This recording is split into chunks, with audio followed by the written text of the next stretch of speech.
Let's get into our fantasy focus. I'm going to take a quick code yellow while Scotty dives in. Some notable injuries, some IRs, some doubtfuls here. A lot of weird things that could affect other players' fantasy values. So here's just a handful of the notable injuries, and I will be right back after this code yellow. Yeah, looking at these, Brock Purdy questionable, but I would be shocked if he plays. I think there's only been one. There hasn't been a single player in concussion protocol this season that has played the following week, and they're even on a short week after Monday night. So Purdy's going to be out. It's going to be Sam Darnold. Karen Williams on IR. Not a great situation, and I don't really trust any of the Rams running backs that are behind them. I think it's just going to be a lot of mid-split duties between different guys. Danny Dimes, questionable. If he's healthy, he will be the starter. Luke Musgrave trying to recover from another victim of vicious Kareem Jackson, who got suspended by the league 4 games, appealed, and I believe it was reduced to 2 games. But I'm not going to lie, I'm not upset about him missing the KC game. I'd rather not have one of my KC players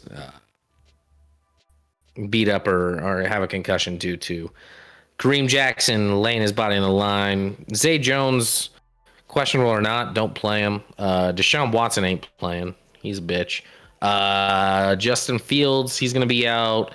Garoppolo's interesting. I actually haven't heard fully on the Garoppolo front, like where that's at. Does anyone have? I haven't looked that up because, first of all, also same scenario though. Like if Garoppolo is healthy, don't play him in fantasy. Every other quarterback almost has to be dead. But it does sound like that. Oh, never mind. That was last week. Anyway, so Garoppolo plays, don't play him in fantasy. If he doesn't play, also don't play him in fantasy. You're welcome.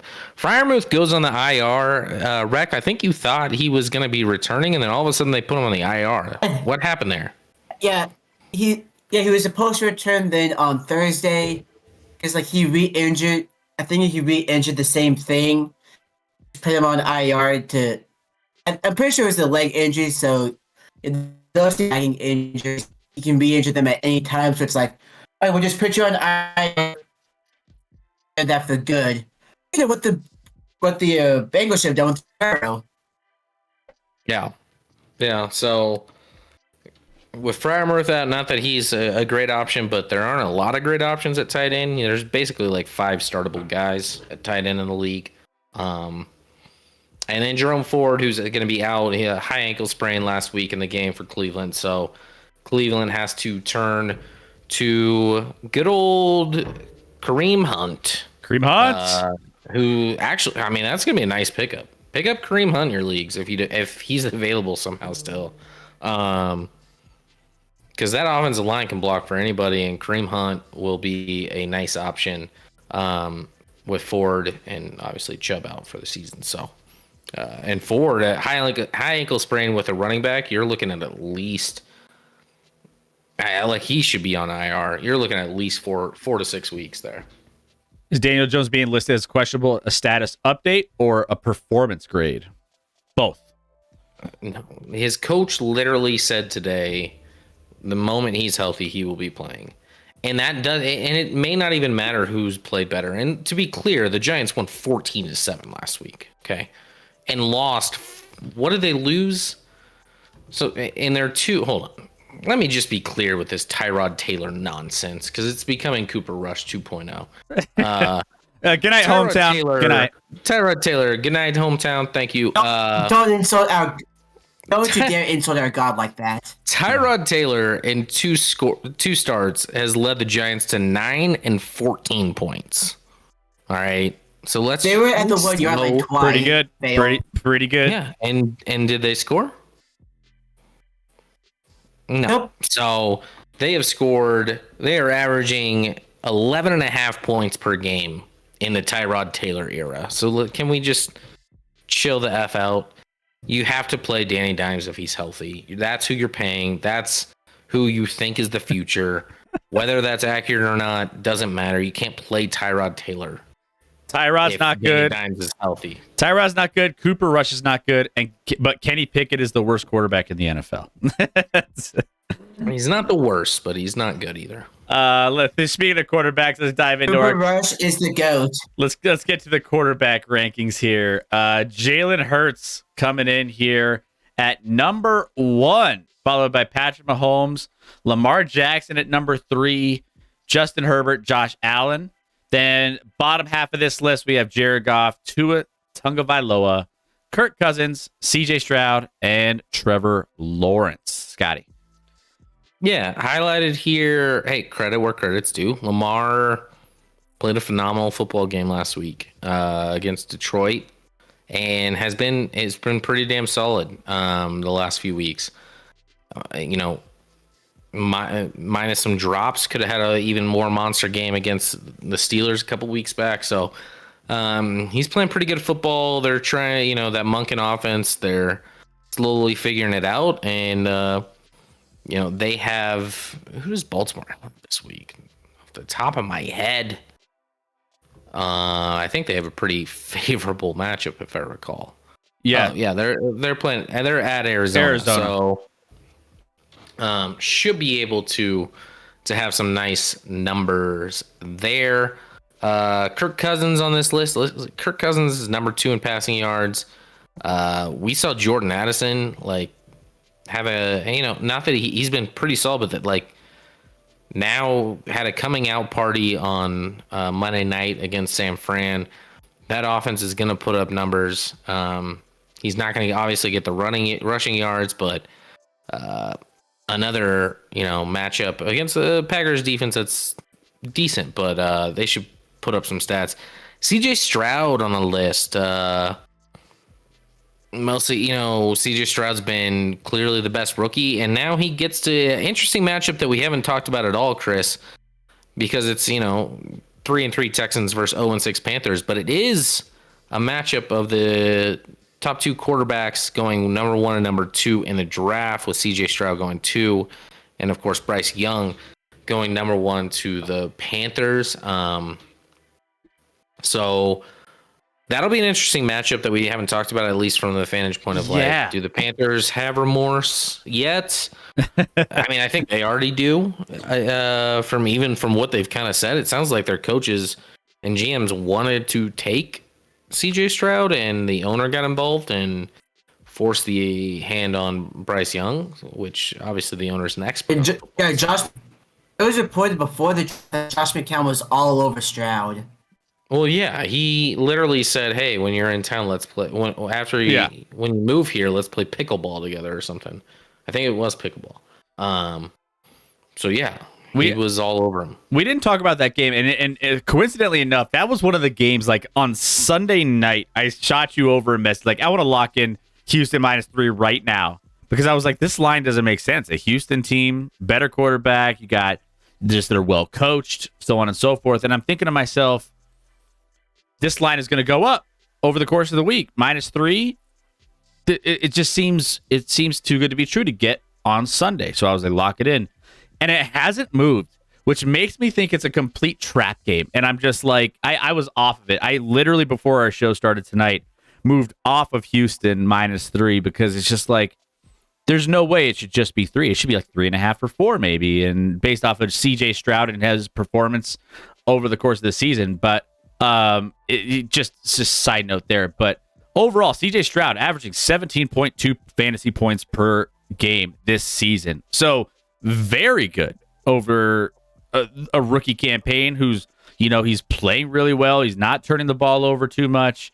So you gotta love what he's bringing just as a rookie in general. But from a fantasy perspective, he's not a bad option if you got him.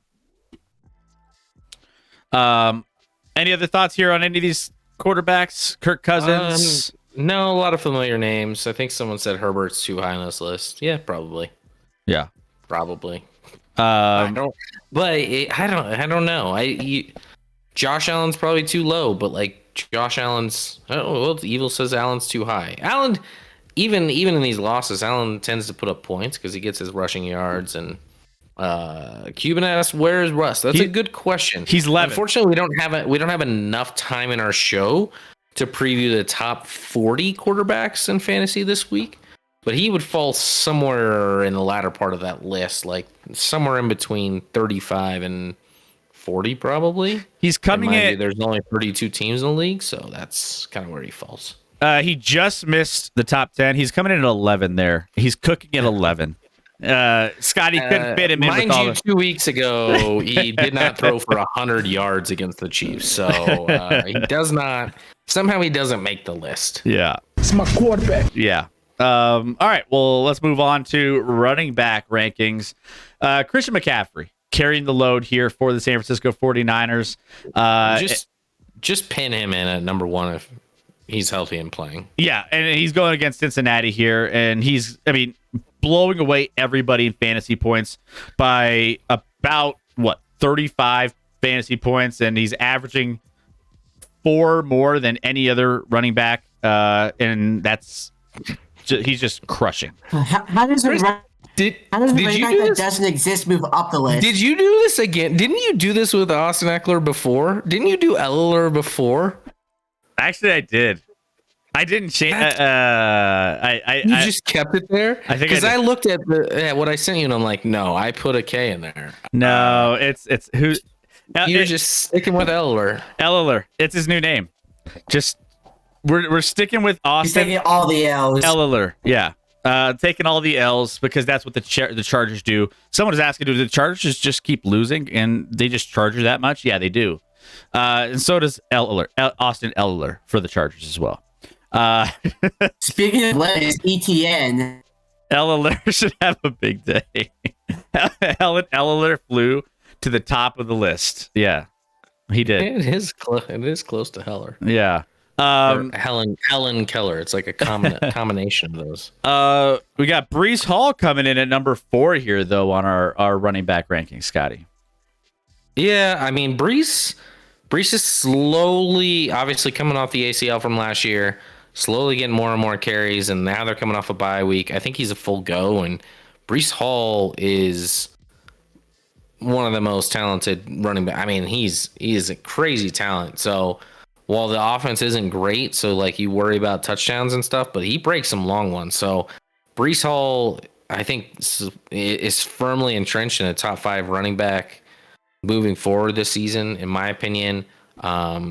6, Isaiah Pacheco. 2 things there. Like, people have kind of slept on how good the running game is, and while for the most part in most years under Andy Reid and KC, it's been a running back by committee, Isaiah Pacheco's firmly entrenched himself as the RB1 in Kansas City. Had his first receiving touchdown last week, Chris. So got on the board there, although generally the receiving touchdowns do go to Jerick McKinnon. But I would like Clyde Edwards-Helaire to never see the field again, if possible. So thank you, Andy, for listening to my TED Talk. And then Bijan Robinson, who put up a sweet game last week. Sick the night before or something, or the couple days before, and they didn't put in. Now the NFL is investigating why they didn't put that on their injury report going into the game. He basically was a nothing burger, but hopefully he's healthy and back and playing this week, and hard to not put him at least in the top 10 with the potential you have there. Yeah. Raheem Mostert, DeAndre Swift. DeAndre Swift has been like a fun one for me, like this season. He came from out of nowhere, and he's just. Well, he didn't come out of nowhere. Well, he wasn't very utilized. I don't know if it was like he was a second round pick in Detroit, early second. But compared to like last year, right? Detroit just doesn't know what they do. They're doing like Detroit is just running back, like just a running back island of misfits that just never ends up figuring out how to go about things. But overall, DeAndre Swift has been a nice breath of fresh air considering what we're used to seeing from a fantasy perspective. I believe he's like top 15 in average. I think he's averaging around 15 fantasy points per game this year for fantasy owners. So pretty good. But yeah, nothing's really coming close to what Christian McCaffrey is putting out there. Alvin Kamara averaging 21.7. We have him highlighted here as well. But 29 points last week for Kamara. So the Saints offense is just interesting. I don't know how I feel about it from week to week, but he's been serviceable and then some for people who are patient for those games that he missed early on in the season. Yeah, I mean, obviously he gets the catches, right? Like they literally Derek Carr just gives up and throws him the ball. He has 35 catches in 4 games for 177 yards. That's an embarrassing 5.1 yards per catch, which is awful. And his rushing average is 3.8 yards per carry, which also not good at all. But if you're in a PPR, he's certainly playable just because he's going to catch the ball, even half PPR. I mean, he's playable in most leagues in general, but even more so in a PPR or half PPR because he catches balls and goes for 5 yards when he does so. So congrats, Saints, for sucking on offense and just bailing out and throwing it to him to get annihilated in the flat. Who's better, Saints or Seahawks? Seahawks. Yeah. The Saints offense is kind of abysmal. Derek Carr has been absolutely awful. Tight end rankings. Let's get into it. Our top 4 to top 6 is pretty standard. It just shifts for different numbers for different players. Outside of Kelsey, at the top, Mark Andrews, Hawkinson, Laporta, Kittle, and Goddard have been just shuffling between the top 6 spots. And then everything else has been just, cycled through week in to week out based off of just matchups, which is why we have Dalton Kincaid. I mean, Evan Ingram's pretty consistent on this list. Ingram, he's pretty consistent. He's been consistent between 7 and 10. Yeah. He's been like, actually, but I'd say between 7 and 9 that's like his wheelhouse right here. But then you also got Evan Ingram at 8, Kyle Pitts at 9, which as long as they throw him something, I'll be happy because I'm a Kyle Pitts owner and it's been brutal. But Dalton Schultz rounds out the top 10. Dalton Schultz, he's had injury issues. Kind of had a breakout. He played pretty well last week. Had a big moment. The week I dropped him. Naturally. The week I dropped Dalton Schultz, he blows up. Travis Kelce's highlighted here just because he's doing what he does every year. I think he's averaging 20 points fantasy wise per game, which is 5 more than second place. Just dominating the tight end market like he does year in, year out, and he's only getting better because that even in it doesn't count. That's per game, so it doesn't include the game he missed, but it also includes week 2 where he clearly was not healthy.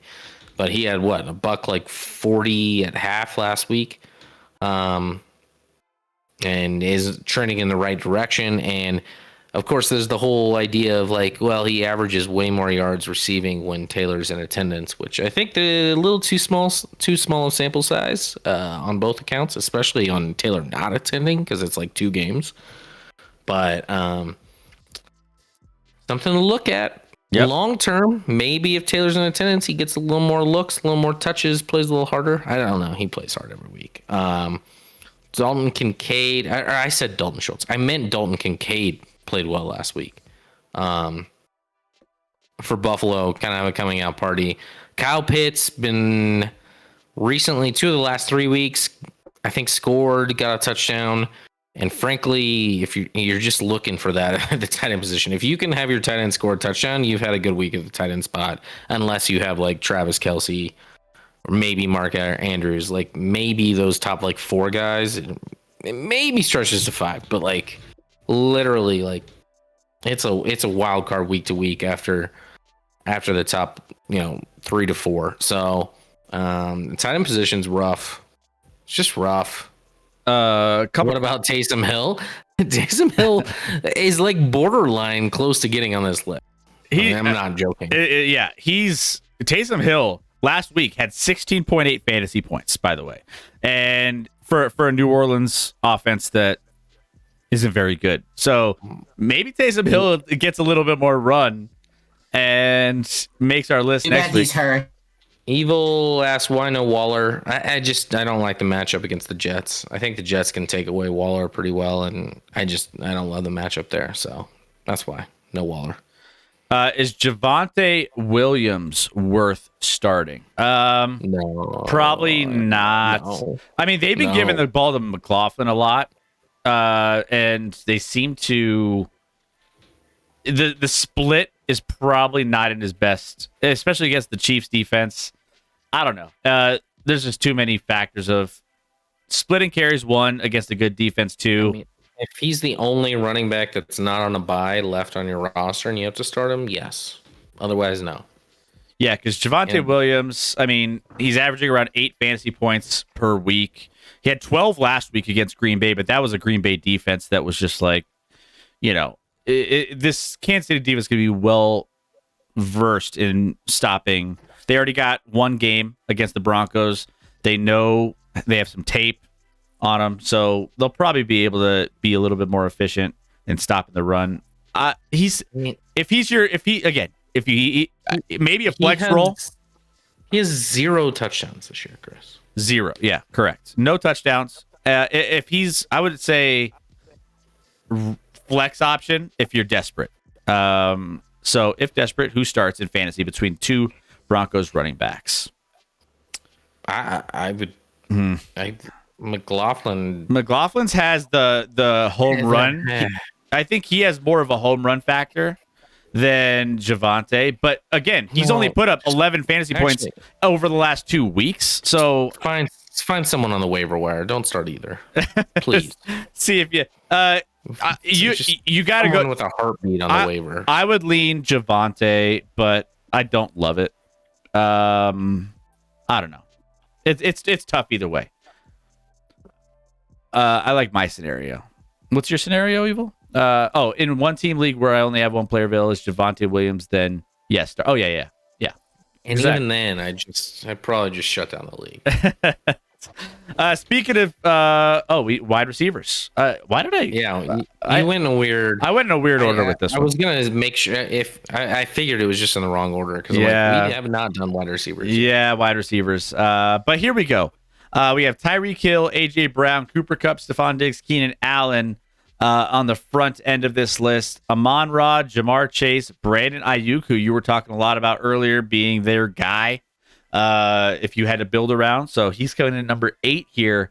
CeeDee Lamb, the Dallas Cowboys, favorites by 6.5 in that matchup. CD could have a nice little outing here this weekend. And Adam Thielen creeps into the top 10 as well. Yeah, I mean, right now, especially with Jay Jetta's out, Tyreek's playing at number 1. AJ Brown, what is the stat? I think he's had 5 straight weeks of 125 plus yards. It's stupid. He's been solid week to week, and you can count on him. He's a stud. Brandon Ayuk, I kind of already talked about before, Chris, as you mentioned, but this was also made prior to the news that Purdy's going to be out, but frankly, Ayuk's open a lot, wide open a lot, where Sam Darnold's going to be able to hit him too. And Adam Thielen makes the list, who I think early on in the season, someone asked, hey, between Adam Thielen and someone else, who should we play? And I'm like, I think Adam Thielen is essentially a 72 Dolphin at this point. And I was wrong. In only 6 games, he's 14th in the league in receiving yards, but he's only played 6 games. So a lot of guys in front of him that have played 7. He's wide receiver 6 on average fantasy points per week at 21.1. 4 touchdowns in 6 games. He's been consistent and surprising, because I did not have a scenario And that's an offense that's not good, right? Obviously, the Panthers are the worst team in football. So he's been surprising to me because even as a Chiefs fan, like I wanted no part of signing Adam Thielen in the offseason. I thought he was kind of washed, but wanted to put him in this top 10 just to give notice. Like, hey, well done, dude. Way to come back from the dead. Well, and there's a lot of high performance. Like this is the opposite of tight ends, right? We have so many high. I mean, Puka Nacua is going against the Dallas defense, but I mean, he's averaging 20.8, almost 21 points per game, and he can't even crack our top 10. Devontae Adams. I mean, there's a lot of players. I think Evil was upset we didn't have Jordan Addison. I'm like, let's just see it a little more from Jordan Addison, but. Like there's tons of guys that probably could get on this list as well. Like yeah, we haven't put enough of those Houston guys in. Like whether it's Nico Collins has been remarkably good, especially. I don't know. It's tough. It's tough to fit a top 10 in wide receivers for the opposite reason of tight ends. Yeah, it is just too many here. Jamar Chase. We'll see how he ends up faring against that San Francisco defense as well. San Fran's defense is not that good right now. I mean, they've given up some. They're 23rd and given up points against wide receivers from a fantasy perspective. So they haven't been shut down by any means, which is why I feel like the plus 5.5 that we have earlier for your Cincinnati Bengals could still be. I mean, it's dropped obviously, but. Yeah, I mean, Jamar Chase could have a big week this week as well, averaging 20.6 fantasy points per week. Amon-Ra, same similar numbers on average. So, yeah, a lot of great options for wide receiver. Let's see. Darnold will hit Ayuk far less than whoever created that face. Sorry. I don't know. That was me. I don't know. Ayuk's going to be... Sorry, that was me. The number one option in the passing game, I think. No Jerry Jeudy. No. Do I have to repeat the fact that Russell Wilson couldn't throw for 100 yards against the Chiefs 2 weeks ago? Jerry Jeudy isn't going to... Maybe when he's on a new team, we'll put him in the top 10. Jerry Jeudy is going to basically feast on short receptions and get those 1 point per reception stats more so than anything else. Deontay, he's fresh back too. Rec, he's fresh, coming back. He played last week. He played last week, but I mean, again, it's just stacked. No, not even close to the top 10. It's just stacked. It's stacked. It. Let's get to our defensive special teams rankings. We have some matchups that we think that could be exploited here in this one. We got the Dallas Cowboys here on the list at number 7 going against the Rams. We got Eagles, Ravens, Jets, Chiefs, Browns, Lions, Cowboys, Bills, Falcons, and Dolphins. But a lot of interesting options here. Matchups are big with defenses. Obviously, Eagles playing Washington coming in at number 1. Washington is not a very good offense. Terrible. 31st offense against in fantasy perspective here against an Eagles defense who's pretty good. But Scotty, your thoughts on the Ravens and the Jets? Yeah, I mean, Ravens, credit to them. Like, last week looked really good, and now they get an Arizona squad that's, spiraling a little bit. So expect them to dominate. Jets coming off a bye. Giants, I know I'm on a teaser, and you like even more reason for the Jets to be high on this list is we both like the Giants this week. So true. Jets might need to move to number 1, actually. And then Lions, I think they rebound off of the awful performance last week. They get a Monday night game in Detroit. Fans should be raucous against a Raiders team that might start Aiden O'Connell for his first start in the league, depending on whether Garoppolo is ready to go or not. So Rex, side note, no bye weeks this week, which is weird. It's weird that there's no bye weeks this week. I don't think that's normal in the NFL where you just skip a bye week all of a sudden during the year. But Rex also all 16 teams play. Yep. You mean there's 16? I meant to say that there's 16 games. Yeah. Yes. Yep. So In games, all 32 teams, play. and then Cuban followed up with all 64. We're but, getting all the college matchups. Yeah, and then you have Browns here at 5. That's a low score game. So Seahawks could technically be maybe 11 on this list as well. Seahawks are going to be going against some we don't even PJ Walker or Deshaun. Regardless, whoever is going to be playing isn't going to be great. So Seattle defense could be streamed in a game that's probably going to be super low scoring. Over under total set at 38.5.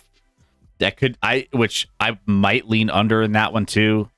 So yeah, there's another option there if you have if you don't have any of these available to you in your fantasy league free agency pick